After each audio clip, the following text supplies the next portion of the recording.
আমার বিশ্বাসী চেতনায় আছে লা ইলাহা ইল্লাল্লাহ, আল্লাহ ছাড়া কোনো ইলাহ নেই। আমি সিদ্ধান্ত নিয়েছি আমরণ লড়াই করব। যে কোনো মানবিক সমাজের সদস্যদের কেউ এভাবে খাঁচায় বন্দী থাকলে সবাই শক্ত প্রতিক্রিয়া দেখাতো। আমরা কি এই স্রষ্টার সৃষ্টি নই? আমাদের অন্তরে কি কাশ্মীরিদের জন্য ব্যথা অনুভূত হয় না? মিস্টার নরেন্দ্র মোদী আরএসএস এর আজীবন সদস্য, কিন্তু এটা আমার কাছে খুবই গুরুত্বপূর্ণ। ভারতে এখন আদতে কি হচ্ছে তা আপনাদের সামনে ব্যাখ্যা করা। এই আরএসএস বিশ্বাস করে ভারত থেকে মুসলমানদেরকে জাতিগতভাবে নির্মূল করবে। প্রথমত, আরএসএস জাতিগত বিভেদে বিশ্বাসী, হিন্দুদের শ্রেষ্ঠত্বে। দ্বিতীয়ত, তারা মুসলিম ও খ্রিস্টানদের বিরুদ্ধে ঘৃণা ছড়ায়। আমি যা বলছি যাচাই করে নিতে পারেন। বর্তমান সময় তথ্য বিপ্লবের সময়। আমি যা বলছি গুগলে সার্চ দিয়ে যাচাই করে নিতে পারেন। 20 বছর বয়সী এক কাশ্মীরি বালক, যার বাবা বলেছিলেন কাশ্মীরের নিরাপত্তা বাহিনী তাকে উগ্রপন্থী বানিয়েছিল, সে আত্মঘাতী বোমা হামলায় ভারতীয় সেনাবাহিনীর অনেক সদস্য হত্যা করল। ভারত এই হামলার দায় চাপালো আমাদের উপর। আমি টেলিভিশনে ভারতীয়দের বললাম যদি তোমরা কোনো প্রমাণ দেখাতে পারো আমি যথাযথ ব্যবস্থা নেব, কারণ আমরা এই গ্রুপগুলোকে দমনে নেমেছি। প্রমাণ পাঠানোর পরিবর্তে তারা জঙ্গি বিমান পাঠালো, আমাদের বোমা হামলা করলো। আমরাও জবাব দিলাম। আমরা তাদের 2টো যুদ্ধ বিমান ভূপাতিত করলাম, তাদের একজন পাইলটকে জীবিত ধরে ফেললাম, কাল বিলম্ব না করে পাঠিয়ে দিলাম। বললাম, দেখুন, আমরা কোনো উত্তেজনা বাড়াতে চাই না। এটাকে শান্তির বার্তা মনে না করে বরং মোদির পুরো নির্বাচনের ক্যাম্পেইন ছিল, তার এই নির্বাচনে পুরো ক্যাম্পেইনে ছিল কিভাবে সে পাকিস্তানকে উচিত শিক্ষা দিয়েছেন। 350 জন পাকিস্তানি সন্ত্রাসীকে হত্যা করেছেন। মোদি বিমান হামলা করে আমাদের 10টি গাছ হত্যা করেছে। যদিও আমাদের কাছে এই 10টি গাছের প্রাণহানিও ছিল বেদনাদায়ক, অত্যন্ত মায়া করে এগুলোকে আমরা বড় করেছি। মিস্টার মোদি বলতে থাকলো, সবে মাত্র মুভির ট্রেইলার চলছে, সেই মুভি শুরু হতে যাচ্ছে। আমি আমার দেশে গিয়ে বললাম, এটা শুধুমাত্র মোদির নির্বাচনী ক্যাম্পেইন। ঠিক আছে, তাই আমরা ভেবেছিলাম। আপনি জানেন, রাজনীতিবিদরা নির্বাচনে জিততে এমন অনেক কথাই বলে থাকেন। ঠিক আছে, নির্বাচনের পরে আমরা ভারতের সাথে স্বাভাবিক সম্পর্কে ফিরে যাব। ভালো কথা। ভারত যখন নির্বাচন শেষ করলো, আমরা ভারতকে প্রস্তাব দিলাম।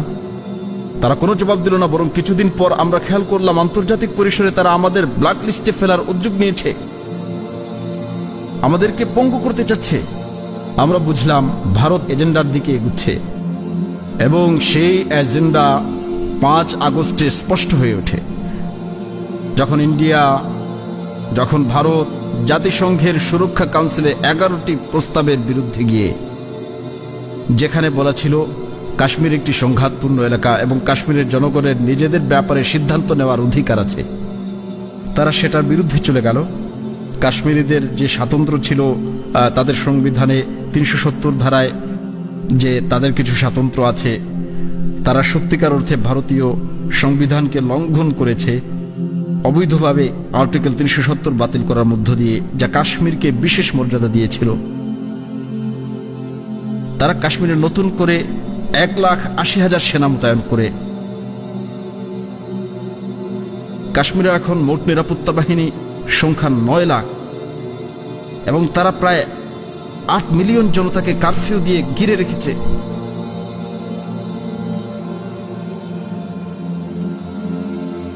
মিস্টার প্রেসিডেন্ট, এখন আমি আপনাকে সংক্ষিপ্তভাবে আপনাকে এবং মানুষকে বোঝাতে চাই কিভাবে কেউ এমনটা করতে পারে। এটা সেই ঘৃণার আদর্শ যা দিয়ে অনুপ্রাণিত হয়ে নরেন্দ্র মোদী 2002 সালে একটি কর্মসূচির আয়োজন করেছিল। গুজরাটে মুসলিমদের বিরুদ্ধে মুখ্যমন্ত্রী থাকাকালীন তিনি এই আরএসএস এর জন্য 3 দিন সময় দিয়েছিলেন। আর এই আরএসএস এর গুন্ডারা, যারা হিটলারের গেরুয়া পাঞ্জাবি দ্বারা অনুপ্রাণিত ছিল, তারা আসলে গেরুয়া পাঞ্জাবি পরে এই আরএসএস। সাবেক কংগ্রেসের স্বরাষ্ট্রমন্ত্রী বিবৃতি দেয় যে আরএসএস শিবিরে সন্ত্রাসীদের প্রশিক্ষণ দেওয়া হচ্ছে এবং এই সন্ত্রাসীরা 2000 মুসলিম হত্যা করে এবং 1,50,000 মুসলিমকে গৃহহীন করে। নরেন্দ্র মোদী তখন আমেরিকা ভ্রমণ করতে পারেননি এই অপরাধে, এবং আমাকে এই পটভূমিটি বোঝানো দরকার ছিল আপনাদের কাছে ব্যাখ্যা করার পূর্বে এটা কি ধরনের মানসিকতা। 9 লক্ষ সৈন্য নিয়ে 8 মিলিয়ন লোককে অবরুদ্ধ করে রাখা হয়েছে, মহিলাদেরকে, বাচ্চাদেরকে, অসুস্থ মানুষদেরকে বন্দী করে রাখা হয়েছে পশুদের মতো। তা সত্ত্বেও আমি ইংল্যান্ড সম্পর্কে জানি। ইংল্যান্ডে 8 মিলিয়ন পশুকে খাঁচায় এভাবে বন্দী রাখলেও চারদিকে নাগরিকরা হইচই ফেলে দিত, অথচ কাশ্মীরে আদম সন্তানরা বন্দী।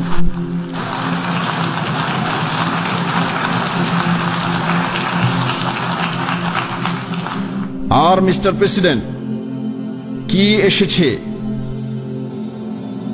কি পাওয়া গেছে জাতিগত শ্রেষ্ঠত্বের ফলে?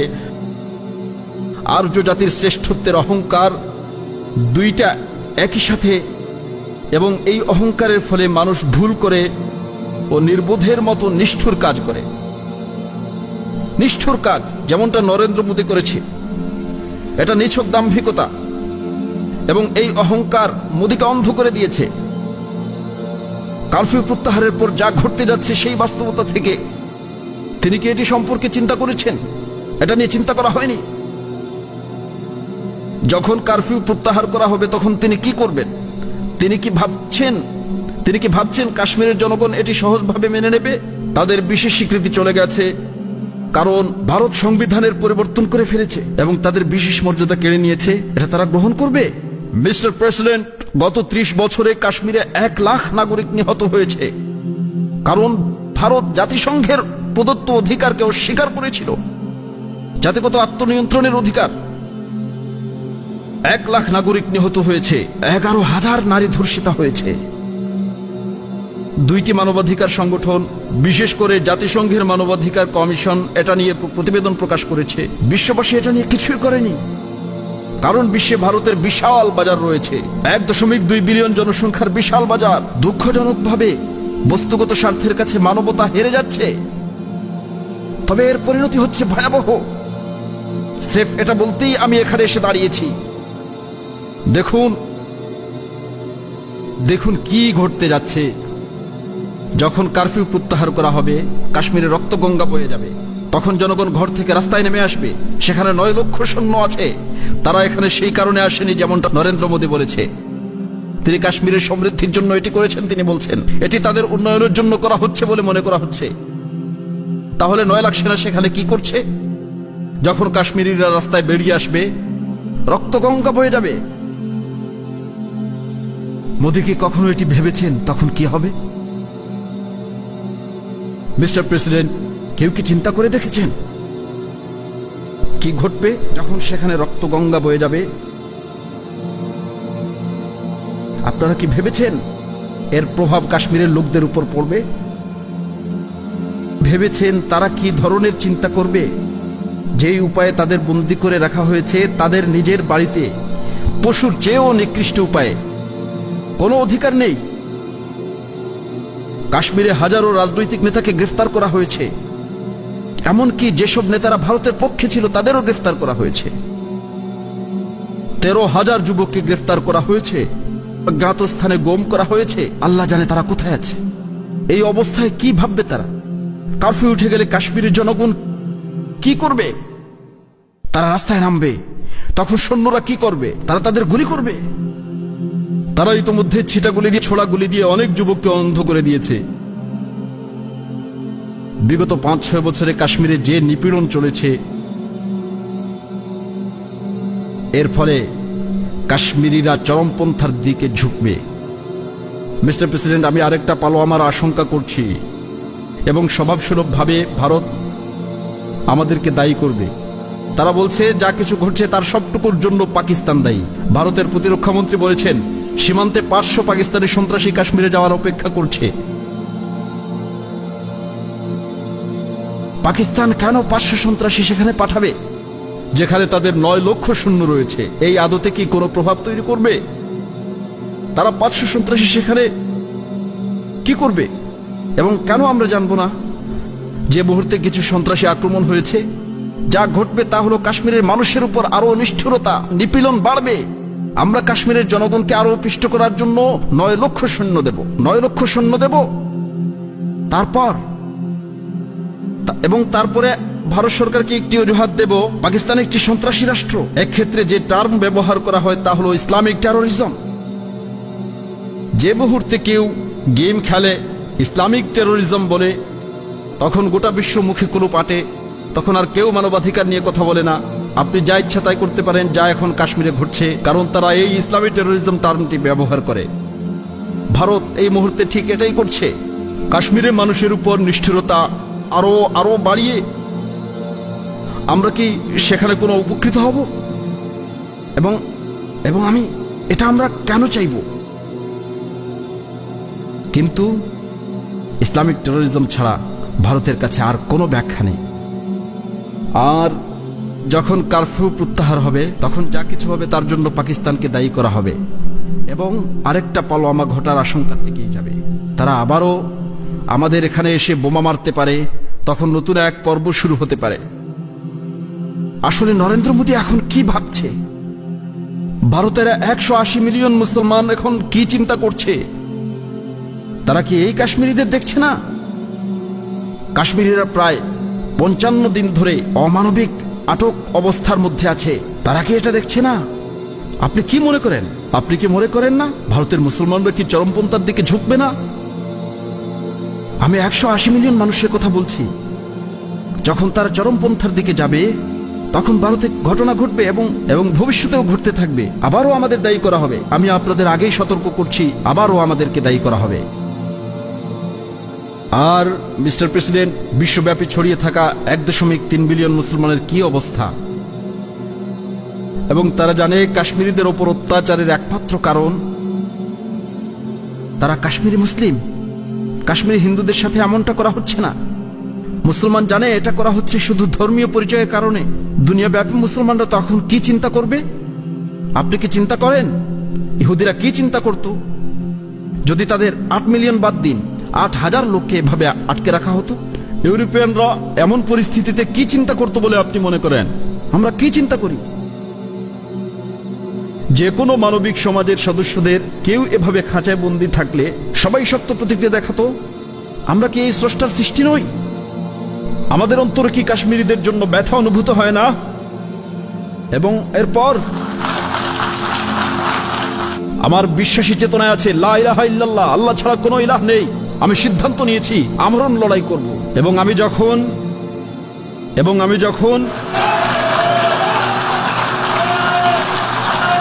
আমি যখন দুটো পরমাণু শক্তিধর রাষ্ট্র দ্বিপাক্ষিক যুদ্ধে নামবে, তখন সে যুদ্ধের ভয়াবহতা বিবদমান রাষ্ট্র দুটোর সীমানা পেরিয়ে অনেক দূরে গিয়ে পৌঁছিবে। এটাই হবে যুদ্ধের ফলে বিশ্বের পরিণতি। আমি আবারও বলছি, ঠিক এই কথা বলতেই আমি এখানে এসেছি। আমি শুধু সতর্ক করতে এসেছি, কোনো হুমকি দিচ্ছি না। এটা চিন্তার বিষয়, সামনে কি ঘটতে যাচ্ছে। জাতিসংঘকে এটা বলতে এসেছি। এটা জাতিসংঘের জন্য একটা বড় পরীক্ষা। জাতিসংঘই কাশ্মীরের জনগণের নিজেদের পছন্দ বেছে নেওয়ার অধিকারের গ্যারান্টি দিয়েছিল। কাশ্মীরিরা বিপদের মুখোমুখি আছে, এটাই উপযুক্ত সময়। এটা 1939 সালের মতো সমাধান করে তুষ্ট থাকার সময় নয়, এখনই সময় কার্যকর পদক্ষেপ নেয়ার। অবশ্যই 1 নম্বর পদক্ষেপ নিতে হবে। ভারতকে কারফিউ প্রত্যাহার করতেই হবে। যা গত 55 দিন ধরে চলছে, অবশ্যই মুক্তি দিতে হবে। অবশ্যই সকল রাজবন্দীদেরকে মুক্তি দিতে হবে। বিশেষ করে 1300 গুম হয়ে যাওয়া যুবককে ফিরিয়ে দিতে হবে, যাদের পিতামাতা জানে না তারা কোথায় আছে। এরপর বিশ্ব সম্প্রদায়কে অবশ্যই কাশ্মীরিদের আত্মনিয়ন্ত্রণের অধিকার ফিরিয়ে দিতে হবে। ধন্যবাদ আপনাদেরকে।